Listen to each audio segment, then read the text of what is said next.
Even if you are a Mercedes fan or not, you are surely someone who hates to see that alien-looking Mercedes with zero pods. Eight-time Constructors champions failed last season by being too radical on the body design, and even after such a disastrous season, Mercedes engineers didn't want to give up on that extraordinary body design with zero pods.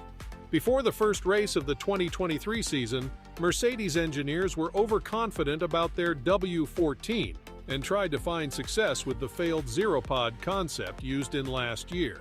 Since the practice session in Bahrain, they appeared as the fourth fastest team in the current grid, with considerable performance deficit to Red Bull, Ferrari, as well as to their customer team, Aston Martin.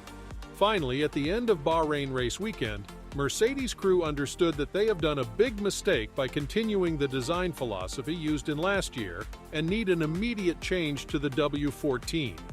Mercedes team principal Toto Wolff called for an immediate meeting to discuss the development process of W14 just after the race in Bahrain, and now they are trying to make a difference within the shortest possible time frame.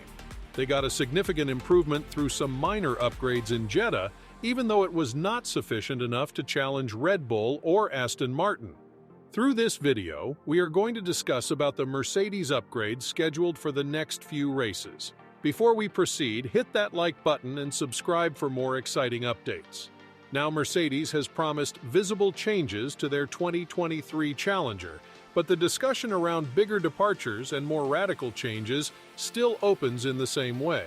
Even though Toto Wolff expected an immediate change for the existing design, Mercedes engineers see it as a big project which needs a long time to deliver.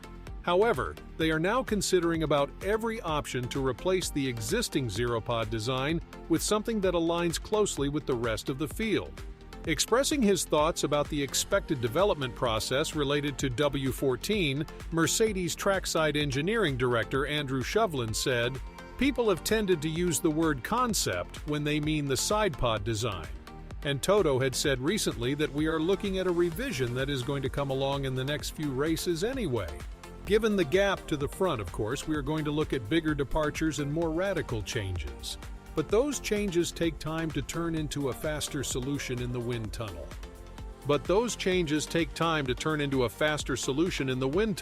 You can't do them overnight. There is quite a lot of development that you've got to do around any sort of big change in geometry in that area.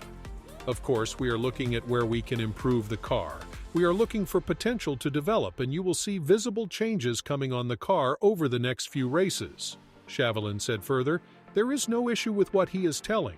This body design developed over several months, and if they suddenly add wider side pods to the design without changing the structure of other body components, then that will result in the underperformance of the car as every part is adjusted in a way to give optimum performance with the current zeropod. So the final body design is designed after spending many hours in the wind tunnel, adjusting every part of the body design for optimum performance. So this is a procedure which requires a long time period, and it is not possible to switch to a wide side pod design suddenly over one night. If they did it without proper testing, it will result in a further decline of the performance of W14, causing more unresolved problems too.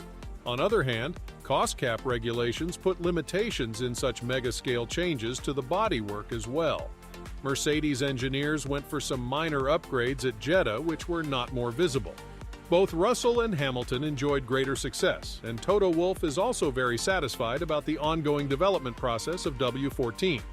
Wolff said, "It is big steps in relative performance to where we are even now," Wolff said excitedly. "The kind of gains that are coming in our R&D and in aero are much bigger than we've had over a long time. So we've unlocked some potential because we are simply looking at things from different angles now. We have a different perspective because of our learnings of the Bahrain test and race. There was no step back. On the contrary, there was immediately 2 steps forward.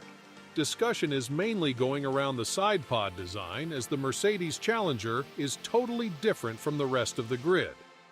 At the end of Bahrain GP, Wolff expressed his displeasure indirectly on this zeropod.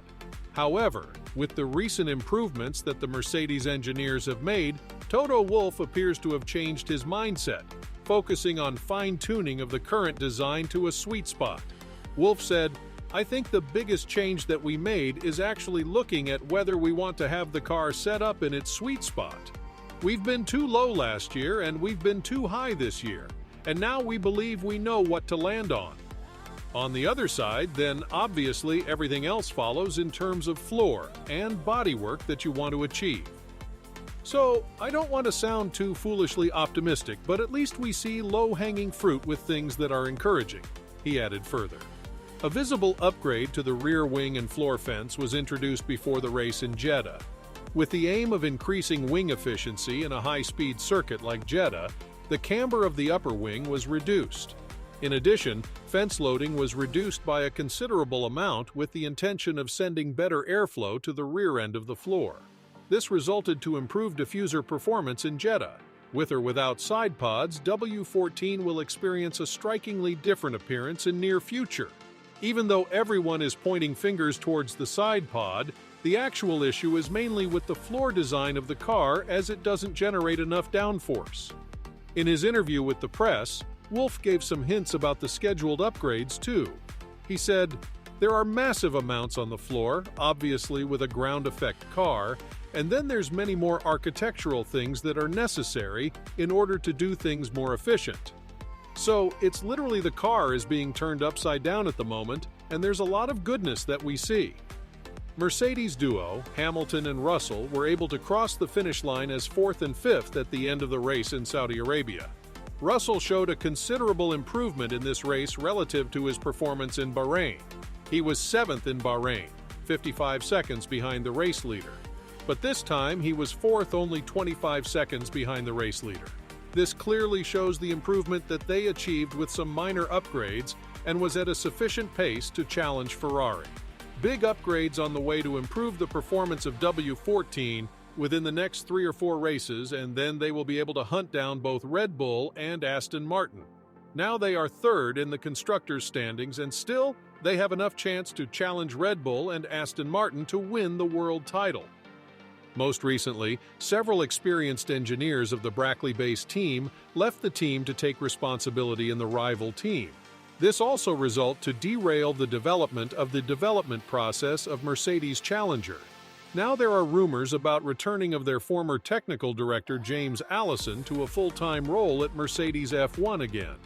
He left the role in the middle of 2021 to take the responsibility of the Chief Technical Officer role at Ineos Britannia America's Cup team, but he gave his support to Mercedes F1 on a part-time basis.